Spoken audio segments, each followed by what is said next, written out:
So, hi mga ka-lady love. Ngayon ay maglilinis po tayo ng ating kwarto dito sa taas. So, first, ayusin ko tong mga sako. Kasi kalat-kalat na yung mga sako. Pinagbigyan ng bigas at pagkain ng baboy. So, ayan.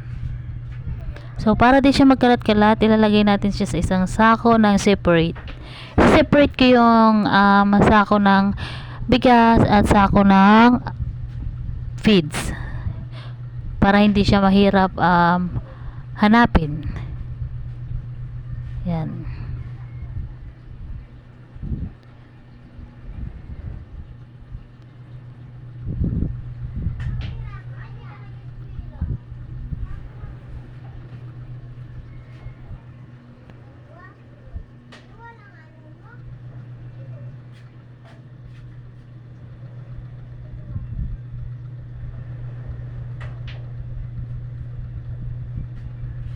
Mas nadadamihan kasi ako nang naistakan ako ng sako ng bigas kasi kalahati lang kasi yung binibili ko. Yung sako niya is pangkalahati lang. So hindi siya isang sako kasi mas mabili yung sana sako ng pang isang sakong bigas. Kasi pinaglalagyan ng uling, 'di ba dito sa probinsya, nilalagyan ng uling yung sako. So yun kasi ko diyan, yung mga sako ko na galing sa bigas is pangkalahatian kaya hindi siya nabibili. So, ito naman yung sako ng feeds. Yan. So, tinatago ko yan kasi yung mga nagkukupra dito sa probinsya, binibili din siya ng 15 pesos. So, yan. So, kailangan natin siyang ayusin para hindi siya kalat-kalat. Sa kapag may bumili is mamadali siyang mahanap.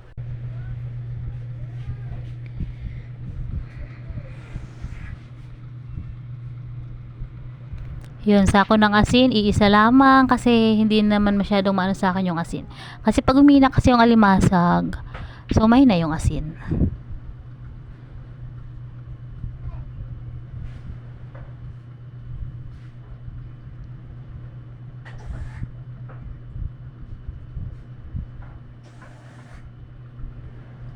So, ayan yung higaan namin. Yan, daming kalat. Pag nagsisialisan kasi yung dalawang anak na estudyante, syempre, pag nagbihis, tapon doon. Pag mahinubad, tapon doon. Yung tuwalya, lagay lang dyan.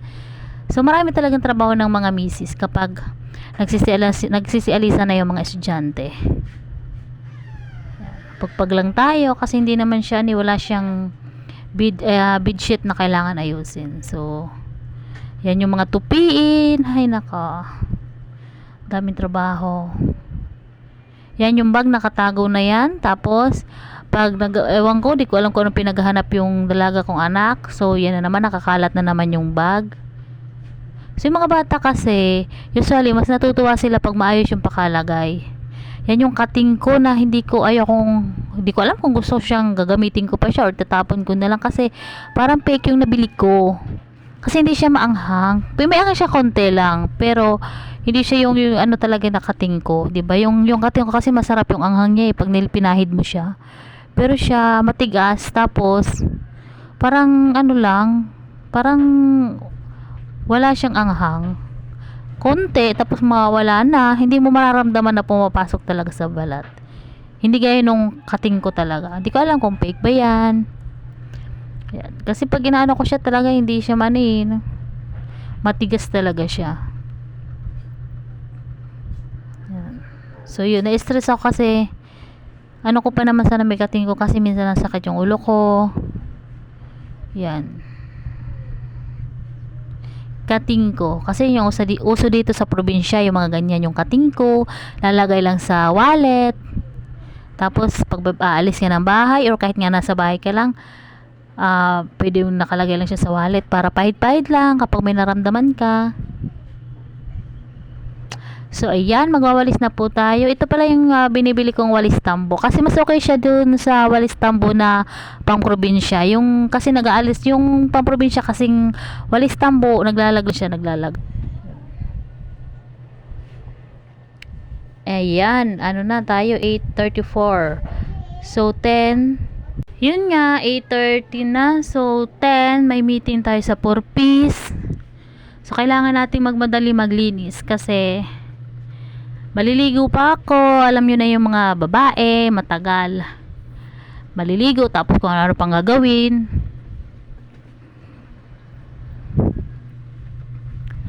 So, ayan, kung napapansin yung mga ka-lady love, yung ano yan ng katul. Diba yung sa lungsod kasi, di ko alam kung ano, karami, sa lungsod kasi halos hindi sila gumagamit ng katul. Ayan. Ito yung pinaglalagyan ko ng katul. 'Di ba? Yung mga taga-probinsya lang nakakaalam kung paano gamitin yung bote para mailagay yung katul. Ayan yung ano ng katul, yung abo. So ayan.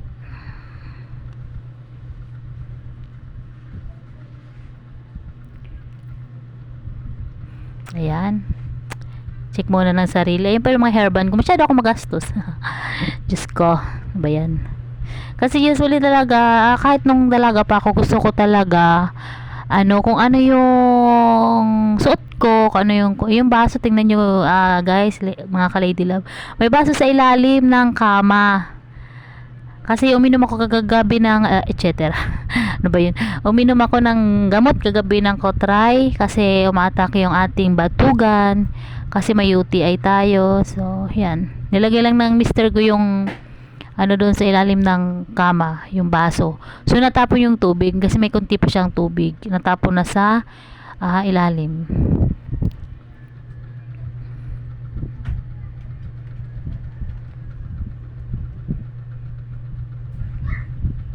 So ayan mga ka-lady love, yung ayan, sorry ba yan? Ayan yung gamot na ininom ko kagabi, yung Cotrimoxazole. So mabisa po yan sa UTI. So yun, halos nakalagay lahat sa ilalim ng kama, 'di ba? Parang Durabox na yung kama namin. Nilalagay lahat doon. Yung baso, yung katul, 'di ba? Parang Durabox, ginawan Durabox yung yung kama. So yun nga pa yung Cotrimoxazole, mabisa po siya sa UTI. Gamot sa UTI. So ayong yung ating vanity drawer. Yan. Ayan, kung mapapansin yung mga ka-lady love, ayun yung aming basahan. Ayan, punit-punit na siya. Pangit pala mga ka-lady love yung basahan na ganyan. Kasi once na may mapunit siya sa kanya, yung ibabaw niya, yung nakaibabaw na tela, is maglalabasan na yung mga kapirasong tela na nakalagay sa loob. Kaya pangit pala yung basahan na ganyan. So mas okay pala yung basahan na hinuhulma. Marunong ako gumawa nung basahan na hinuhulma. So, kaso makitela siya. Wala na akong tela na gagawing basahan. So, yun. Ko na prove ko na mas okay pala yung basahan na hinuhulma kaysa doon sa pinakita ko kanina. Ayan. So, ang ginawa ko mga ka-lady love dyan, yung dumi, yung nawalis kong ibang dumi, inilapit ko na lamang dun sa abo ng katol. Kasi, hindi ko na pinakalat yung abo ng katol kasi, maano siya makalat, tapos naiiwan siya sa walis tambo. Kaya, ang ginawa ko, yung ibang dumi, nilapit ko na lamang doon sa abo ng katol. Para, hindi, kasi mas makalat yung abo ng katol, nadikit siya. So, kailangan, ganun na lang yung ginawa ko.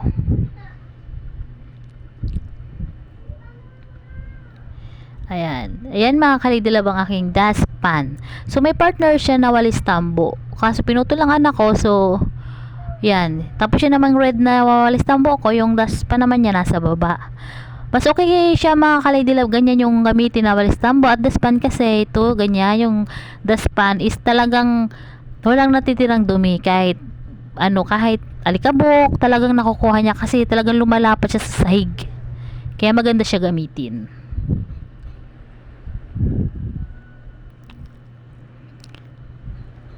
So, ayan, lagay na natin siya sa basurahan. Di ba, ang ganda na basurahan ko mga ka-lady love, karton. So, yun, imbis na itapon nyo mga ka-lady love yung karton, pwede nyo din naman siyang gawing basurahan. Di ba?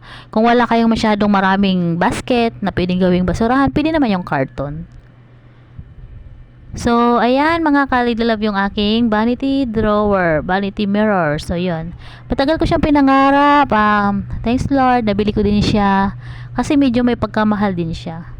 So, binila ko lang siya from Shopee. Hindi naman siya abot ng 2,000. So, malaking tulong sa akin ang vanity drawer. Kasi, di ba yung mga panglagay natin, pang abobot, pang makeup. Ayan, pinunasan ko siya kasi yung anak ko, di ko alam kung anong sinulat. May nakasulat yan, hindi ko maintindihan. Parang ginamit yung cream. Mga pasaway talaga, di ba? Minsan yung mga bata talaga sakit sa ulo, no? Yung trabaho mo, yung wala ka nang tatrabahuhin, gagawa sila ng mga bagay na dapat para may gawin ka, di ba? Ayan.